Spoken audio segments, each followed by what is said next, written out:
I'm going to spotlight some movies this year that are considered to be the actual worst movies ever made, then I'm going to need a little bit of a helping hand. And by helping hand, I mean a big old bowl of reefer.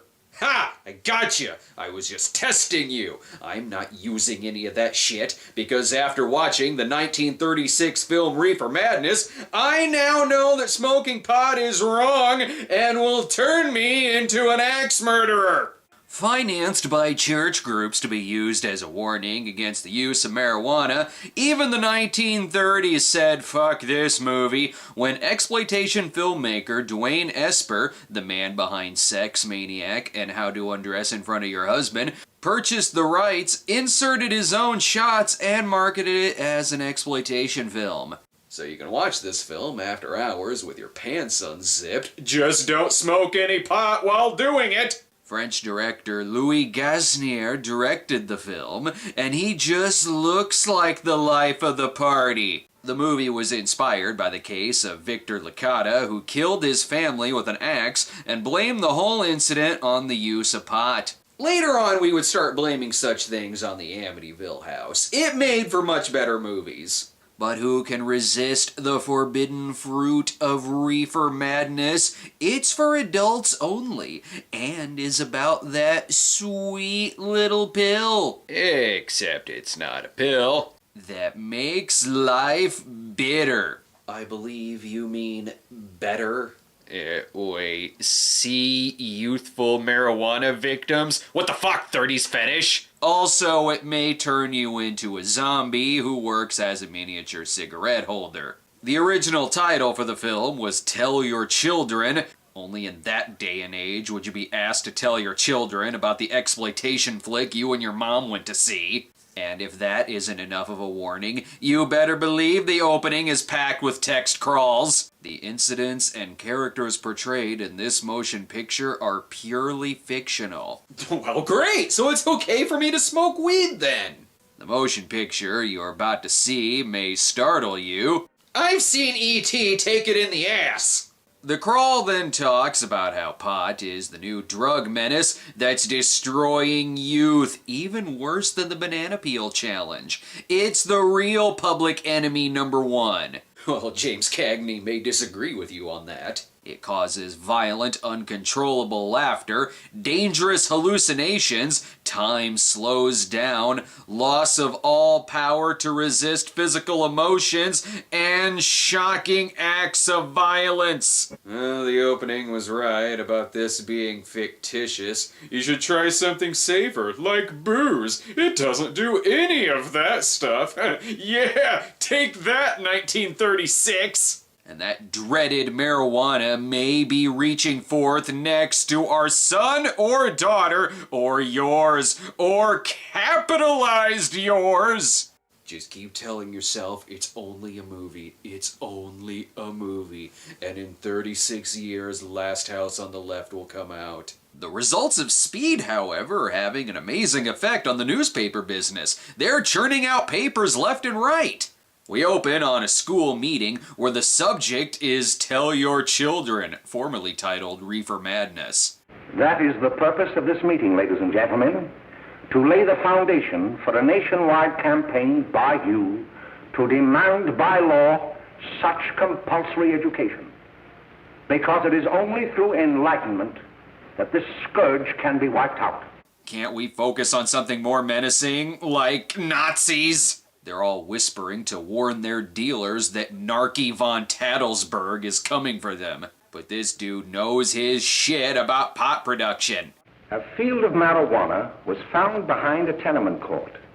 The weed was here being cultivated, regularly stripped and dried and sold in schools and at government army posts in and around New York. Well, that's where the movie's budget went. And made into cigarettes by a simple hand machine. The deadly narcotic is thus quickly and easily prepared for its market. They are hidden in fake jewelry cases. Thanks. Now I know how to roll my own joint and where to hide my stash. This movie is educational. Serves them right for not hiding their pot in a full barrel, dumbass potheads. This'll learn you. We're burning all your blocks of delicious cheddar cheese. And this old room in town's about to get some secondhand happiness. But if this isn't enough to scare you, Dr. Carroll here has some real-life stories about the effects of marijuana use. Make up your damn mind, movie. You told me earlier that this was fictional. I am not falling for your lies. Alright, fine. So let's start this prequel to I Accuse My Parents. You better get on the job. Some of the kids may be up this afternoon. Oh, Jack, we can get along without dragging those young kids up here. Oh, why don't you button up your lip? You're always squawking about something. You got more static than the radio. Oh no, smoking pot is making me watch a community theater production of Cat on a Hot Tin Roof. Thankfully, he saved one of those blocks of cheese from getting burnt. The movie does have its priorities, though.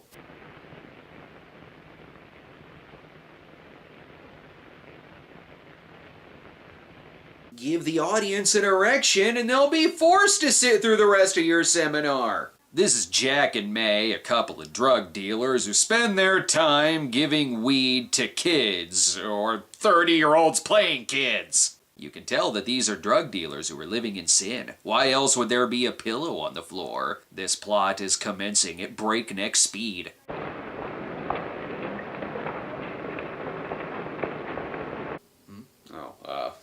Sorry.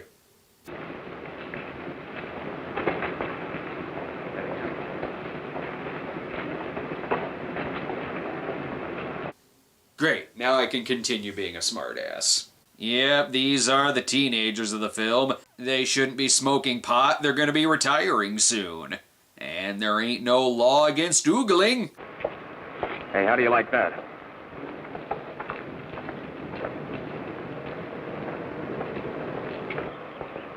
Very nice. Ooh, that tennis racket has all the stitchings. Poor Jimmy has to sit in the back seat since he's 5 years old. Yeah, you people are all laughing now, but you haven't seen this crazy mixed up world that these characters are living in.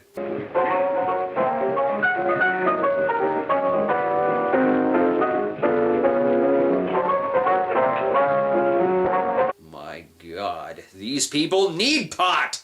Well, okay, maybe not this guy. He may have chopped up 5 people before coming to this party. There really should have been a disclaimer on the poster about the hardcore dancing. Boy, he really swings out hot with a mess of jive. You want to dance? Do I?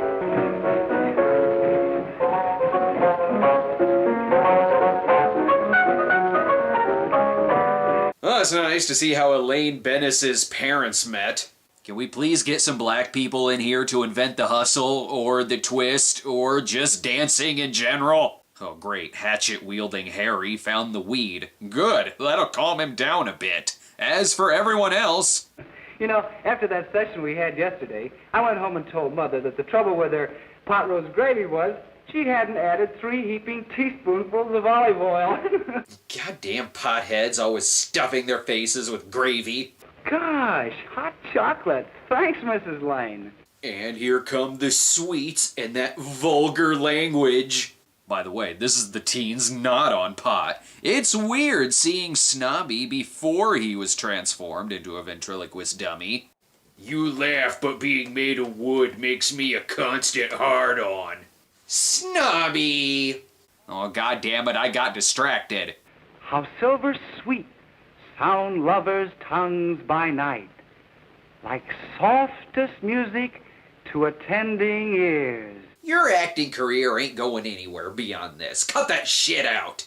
And now she's pregnant. Let's go somewhere less scandalous and more wholesome. He was not. I saw him out walking with his girl. Bill's got a girl. Got a girl. Mom, make him cut it out. You're 30 years older than that kid. While he's playing grab-ass with Dickie Rich, the most confusing thing about the movie is that I can't tell if I'm just being introduced to these characters or if I've seen them before. Everyone looks the same. Best go down to the soda shop so they can get something safe, like Coca-Cola made from real cocaine. David Helfgott is getting a real kick out of this, and wouldn't you be?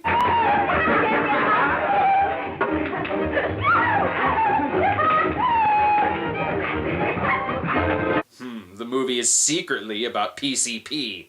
Move over, Caligula. This party is one tub of lard away from a marital fisting. 1930s porn is like beating off to the blouse section at a Goodwill. Now this party's getting good. Oh, here. If you want a good smoke, try one of these. It's a parliament. You can bite down on the tip while taking a shot at that Hitler. Well, now he's gonna be too tired and paranoid to do anything dangerous. We gotta stop that marijuana.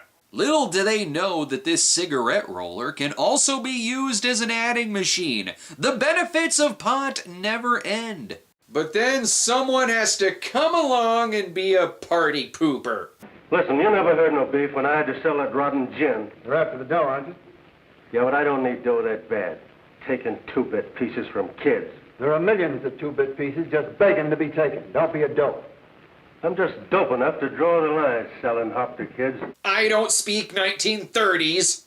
I only wish you had a couple of kids so I could... Get out! You should have let him finish that sentence. Why does he want you to have kids? What's he gonna do to them? Finally, the truth is revealed that pot makes the film speed up in fast motion, but you still shouldn't have let Jimmy drive.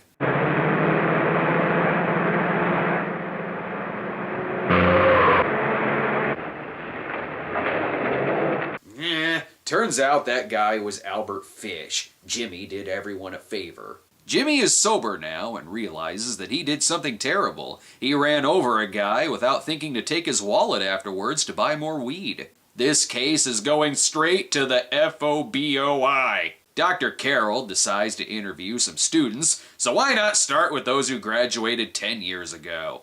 Isn't it true that you have, perhaps unwillingly, acquired a certain harmful habit through association with certain undesirable people? Undesirable people, huh? You're not talking about his dancing buddies, are you? Oh, come on, Jimmy, please, let me hug.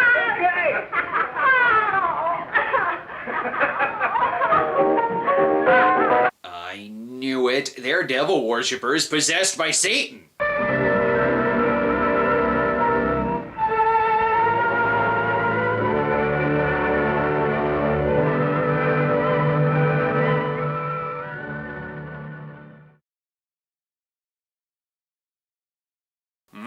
Someone has the munchies. A big bowl of mashed potatoes with a plate of bacon. Oh no, she's choking. Give her 30 CPR. Also, I do believe this is 1930s anal, mouth-to-mouth kissing. Never mind that, Lucy and Schroeder finally hooked up. Perhaps the mood would be better in here if it weren't for all of this weed laughing. Come on, come on. Come on, Bill. Come on.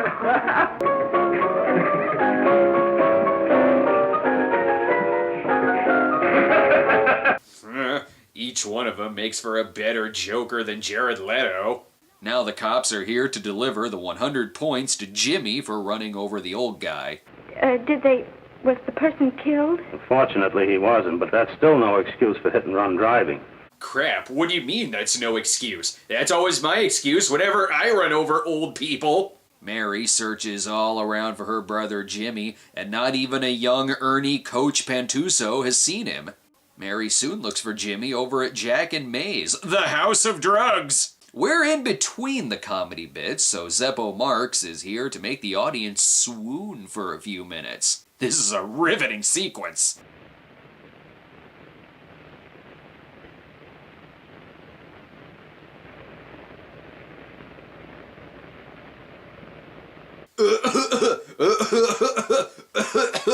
Excuse me, some of us are trying to eat dinner here.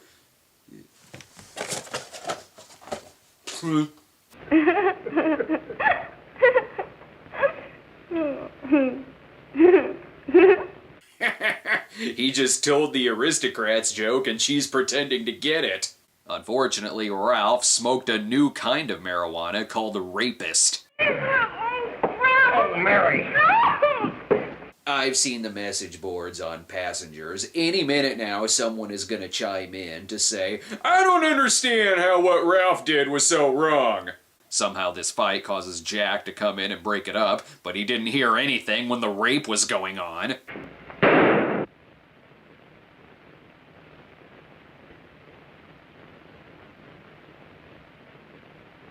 Well, good, something else to make a bong out of.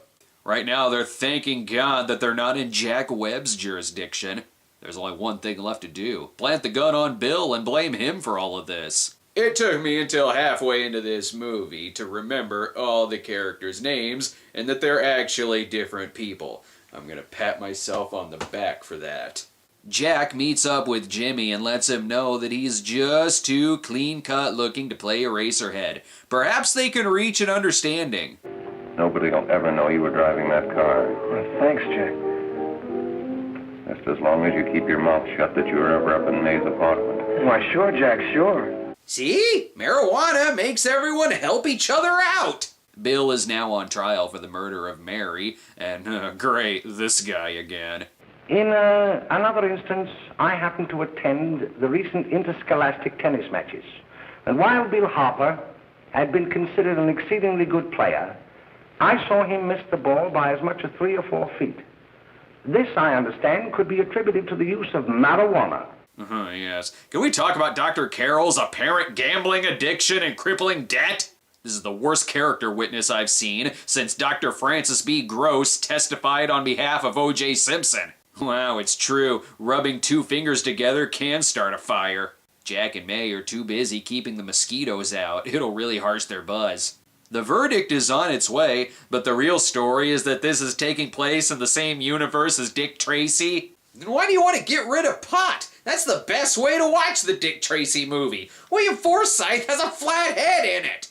Typical sentimental drama, always turning into a courtroom movie. Why are prosecutors always so biased against the defendant? They need to be more objective. Perhaps the jury can see through this ruse. But there's a reasonable doubt about the boy's sanity. We can't. No doubt about the fact that he murdered her. He admitted it himself. That wasn't the first time he was there. Worst adaptation of 12 Angry Men ever, and I've seen the Pauly Shore version. This case has me on the edge of my seat.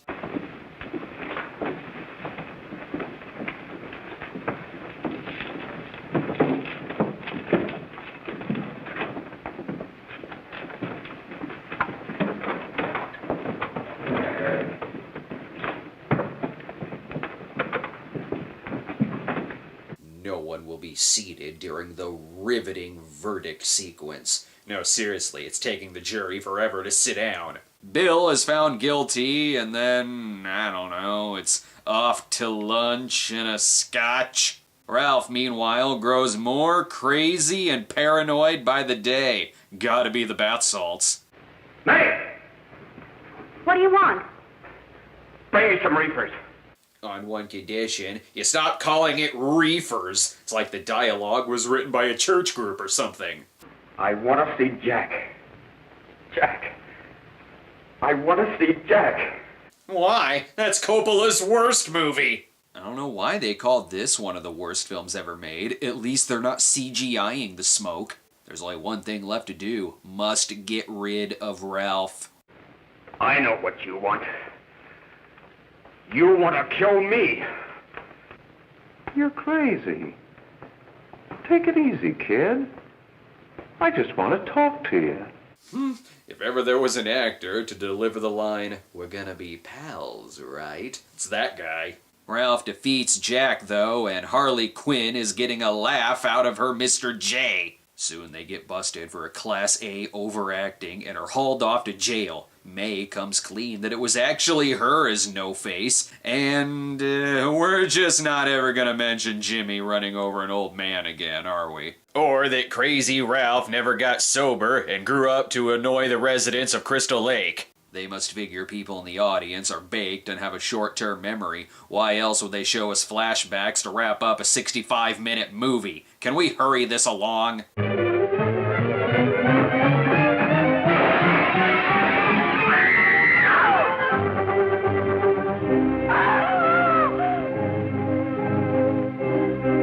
Well, that happened because of the crystal meth. Bill is let go, but not without a stern talking to.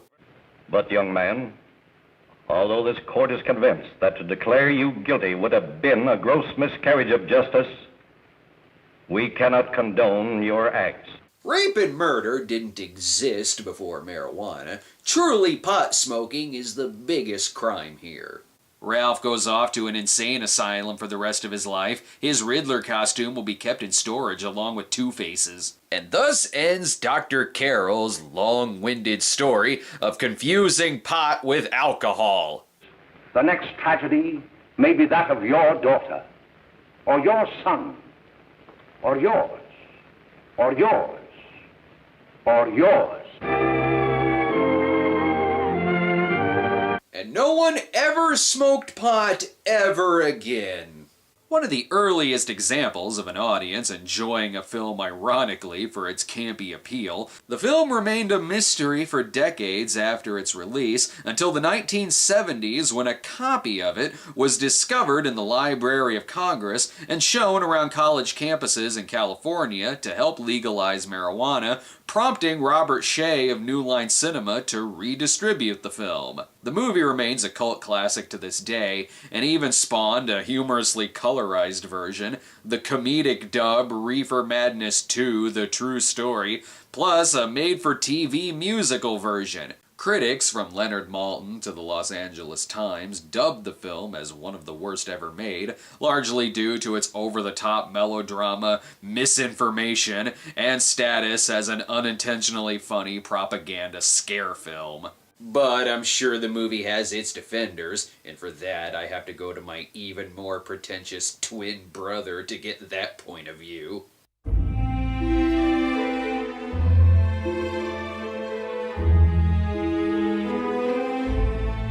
Looking at the juxtaposition of the inflection of drugs stranglehold on the Depression-era metropolis during the height of the status quo domination of corporate greed-run America, Reefer Madness is the result of the cheese being stirred too hot in the pot of fact-based dilemma at the heart of civilization's corset. Yes, I understand your meaning. I spent half of this movie thinking the title was Kiefer Madness. I had to throw away a page worth of 24 jokes. I can always count on my brother for the hardcore analysis.